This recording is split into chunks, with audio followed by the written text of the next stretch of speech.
যারা ঢাকা শহরে বা যে কোনো জায়গায় ফ্ল্যাট কিনতে চান অথবা রিয়েল এস্টেটের কাছে আপনার জমি কি দিতে চান, বিল্ডিং বানানোর জন্য দিতে চান, তারা আজকে আমার এই ভিডিওটি দেখতে পারেন। কারণ আমার পিছনে যে লোকগুলা দেখতেছেন এরা নিজের জমি রিয়েল এস্টেটের কাছে দিয়ে এখন তারা জমি তো গেছেই, নিজেরা ভাড়াটিয়া বাসায় থাকেন এবং দিন দিন তারা নিচের দিকে নামতে নামতে প্রায় পথে বসার মতো অবস্থা। এবং এই পুরা ঘটনাগুলা, এই যতগুলা চেহারা দেখতেছেন, তারা সবাই একসময় অনেক ভালো অবস্থা ছিল, তাদের ঢাকা শহরে বিভিন্ন জায়গায় জমি ছিল, কিন্তু তারা এই যে আপনারা দেখেন যে ডমিনো ইঞ্জিনিয়ার সালাম সাহেব, আব্দুল সালাম সাহেব, আর্কিটেক্ট, উনি ইঞ্জিনিয়ার হয়ে উনি গর্ব হওয়ার কথা আমার বাংলাদেশের জন্য। কিন্তু উনি কি করছেন, উনি সারা এই ডমিনো নাম ধারণ করে রিয়েল এস্টেট কোম্পানি করে মোটামুটি বেশিরভাগ মানুষকে পথে বসাই দিচ্ছেন। আবার উনার ভাই কিন্তু আমাদের সংসদের একজন সংসদ সদস্য। আমি আচ্ছা আমার যেহেতু কলিগার নামটা বললাম না, এখন এই ডমিনোর আপনাদেরকে একটু ঘটনা শোনায়। আপনারা যারা ফ্ল্যাট কিনতে চান, অনেক টাকা পয়সা রেডি করছেন, বড় বড় ফ্ল্যাটের মালিক হবেন বা রিয়েল এস্টেটকে দিয়ে অনেক ভালো কিছু করবেন, তাদের একটু ইন্টারভিউটা শুনে নেন। বন্ধ করে দাও। হ্যাঁ, আচ্ছা আপনারা এই যে যারা আছেন একজন একজন করে জিজ্ঞেস করি, আপনারা এই ডমিনোর কাছে জমি দিয়েছেন কত বছর আগে?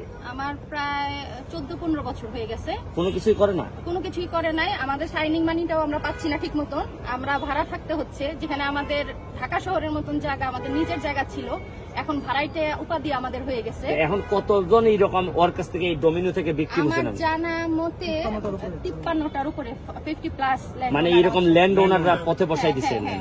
আপনার কতজন? 11তে।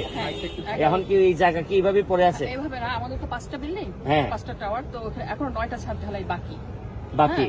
কিন্তু কোনো টাকা পয়সা দেয় না? টাকা পয়সা দেয় না, দেওয়ার ছিল, কিছু চেক দিল, কিন্তু এটা বাউন্স করে। আর আপনার কি অবস্থা? 2012 সালে দিছিলেন, জমি দিছিলেন? হ্যাঁ, জমি দিয়েছি বসুন্ধরে। এখন পাইছেন কিছু? না, কিচ্ছু না। আমাদের ভাড়া টাকা দেওয়ার কথা প্রতি মাসে 2 লাখ করে একবারও দেয় না। আপনার কতদিন আগে? আমাদের 15 বছর। 15 বছর হয়ে গেছে। তা আপনাদের একটু শুনি, আপনার কাছ থেকে শুনি। আমাদেরটা আমরা দিয়েছি 2008-এ। 2008-এর পরে 2011 3 বছর তারা কিছু করে নাই। 2011-তে আবার একটা এগ্রিমেন্ট করলো আমাদের আশ্বাস দিয়ে, 2014-তে হস্তান্তর করবে। 2014 থেকে এখন 2024, এখনো তারা হস্তান্তর করে নাই, কোনো ক্ষতিপূরণের টাকাও দিচ্ছে না। আমি আপনাদেরকে ভিডিওটা শেষ করার আগে কয়েকটা কথা বলি, যেহেতু আমি ব্যারিস্টার হিসেবে কথাগুলো বলতে চাই। এই রিয়েল এস্টেট কোম্পানিগুলো, এদের একটা প্রোটেকশন আছে, এদের সাথে আলোচনা বা এডিআর না করে কোর্টে মামলা করা যায় না, গেল একটা। তারপরে এরা চেক দেয় কোম্পানির নামে, বাউন্স করলে পরে এরা এককভাবে কোম্পানির সাথে কুলাই উঠতে পারে না।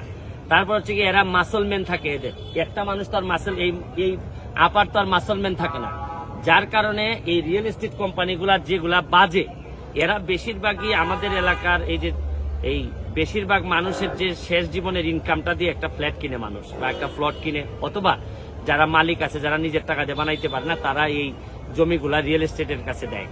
কিন্তু এটার একটা প্রকৃষ্ট উদাহরণ কিভাবে আমাদের এলাকার মানুষগুলা উচ্চবিত্ত থেকে মধ্যবিত্ত হচ্ছে। এখন আপাতত মধ্যবিত্ত, তবে অল্প দিনের মধ্যে নিম্নবিত্ত বা মধ্য নিম্নবিত্ততে চলে যাবে এরা। তা আমি সরকারের কাছে দাবি জানাবো, এবং আপনারা যারা ফ্ল্যাট কিনতেছেন বা যারা এই রিয়েল এস্টেটের কাছে দিচ্ছেন বিভিন্ন, তাদের ব্যাপারে খবর নেন। কারণ এদের চেহারাগুলা দেখে বুঝেন, যদি মনে হয় যে ভবিষ্যতে এইবার আইসা আবার সুপ্রিম কোর্টে এইভাবে দাঁড়াইতে চান, তাইলে না বুঝে দিয়ে দিন। আর যদি বুঝে দিতে চান, আর এই ডমিনোর যিনি আছেন তার ব্যাপারেও আমি সরকারের কাছে দাবি জানাবো যে কিছু আর্কিটেক্ট আব্দুল সালাম, খালি এরা কিন্তু সাধারণ পরিবারের মানুষ না, বিচারপতির পরিবারের মানুষ, বড় বড় অফিসের আদালতের মানুষ, তারা সেনাবাহিনীর মানে বুঝেন, এরার কাছে এই মুক্তিযোদ্ধার পরিবার, এদের কাছে কিচ্ছুই না। এই আব্দুল সালাম, আর্কিটেক্ট আব্দুল সালামের কাছে এরা তো কিচ্ছুই না।